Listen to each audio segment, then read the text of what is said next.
या मेरा नाम आकांक्षा वकल है, ये मेरे को फाउंडर नाम है। जैसे कि मेरा प्रॉब्लम स्टेटमेंट ये था कि जैसे कि हम स्कूल्स में जाते हैं, बच्चों को परफॉर्मेंस देखते हैं कि वो अच्छे परफॉर्म नहीं कर रहे हैं, तो हमेशा हम ब्लेम करते हैं। अगर टीचर से बात करें, टीचर्स हमेशा बोले कि पेरेंट्स ने ध्यान नहीं दिया बच्चों पे, हम तो पढ़ा के भेज देते। और जब पेरेंट्स से बात करते हैं तो वो बोलते हैं कि हम तो स्कूल डेली भेजते, टीचर्स नहीं पढ़ाते हैं। बट कभी हमने ये नहीं ध्यान दिया कि बच्चे का माइंडसेट क्या है, वो क्या चाहता है, वो क्यों नहीं पढ़ रहा है। तो हम इस पे बात करेंगे कि माइंडसेट बच्चे का क्या है। बच्चे का अगर माइंडसेट हमको जानना है तो मेनली हमको उसकी साइकोलॉजी जाननी पड़ेगी कि उसके चिल्ड्रन साइकोलॉजी क्या है, उसके दिमाग में क्या चीजें चल रही हैं। और इससे जो चीजें इफेक्ट होती हैं, अगर हम डेटा की बात देखते हैं तो एक ये यूनाइट की रिपोर्ट के अनुसार हम देखते हैं तो प्राइमरी लेवल पे 100 में 95 बच्चे रहते हैं, वही बच्चे मिडिल में जाते जाते 70 हो जाते हैं, और वही बच्चे हायर सेकेंडरी में जाते जाते 50 to 60 बचते। क्यों? क्योंकि उनका ऑलरेडी माइंडसेट है।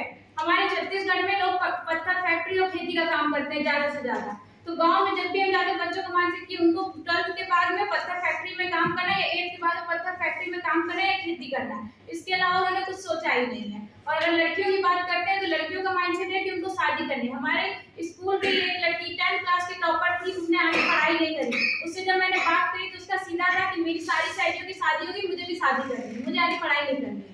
तो इसलिए उनके माइंडसेट पे काम करने की बहुत। अगर ऐसा का रिपोर्ट देखते हैं तो एटलीस्ट 5% ऑफ चिल्ड्रन है जो ड्रॉप आउट हो जाते हैं। और अगर पीसा की रिपोर्ट देखते हैं, programme for international student assessment, इसके तहत हमारे जो बच्चे, इन्होंने एक जो एस्टिमेट लर्निंग होता है उसको टच ही नहीं किया। और एक हमारे जो एक इनकम सोर्स होता है और हमारे एजुकेशन का एक स्ट्रॉन्ग रिलेशनशिप होता है। तो एनएसएसओ की रिपोर्ट देखते हैं तो उसके अनुसार एक पढ़े लिखे और ना पढ़े लिखे की इनकम में 70% का डिफरेंस देखते हैं। ये सारी चीजें देखते हुए इसका इफेक्ट क्या होता है, उन बच्चों की करियर अपॉर्चुनिटी कम हो जाती है, क्राइम रेट इंक्रीज होते हैं, और उनकी जो लर्निंग आउटकम वो भी कम होता है, और इनकी ड्रॉप आउट इंक्रीज। इसका सोल्यूशन मैंने ये निकाला है कि इसके लिए मेनली मुझे बच्चों की साइकोलॉजी और माइंडसेट पे काम करना है। तो हमारी 5 मेरे कुछ फ्रेंड्स हैं जो साइकोलॉजी में पढ़ रहे हैं, तो हम 5-6 लोगों की टीम बनाएंगे। उसके बाद हम एक अपना ऑर्गेनाइजेशन, छोटा सा ऑर्गेनाइजेशन बनाएंगे, उसको हम रजिस्टर करके नहीं हुआ।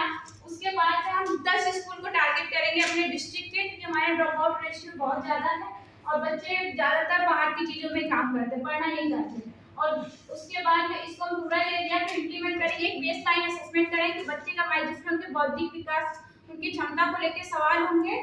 उसके बाद में हम उसको 6 महीने तक उसको कंटिन्यू करेंगे उनके स्कूल्स में जाकर, और उसके बाद उसके हम एक इनलाइन असेसमेंट करेंगे, फिर उसकी रिपोर्ट तैयार करके हम एडमिनिस्ट्रेशन को देंगे। उसके बाद हम गवर्नमेंट, वहाँ हमारे यहाँ यूनिसेफ है जो चाइल्ड मेंटल हेल्थ पे काम कर रही है, बट इससे वो उतना अप्रोच नहीं करता।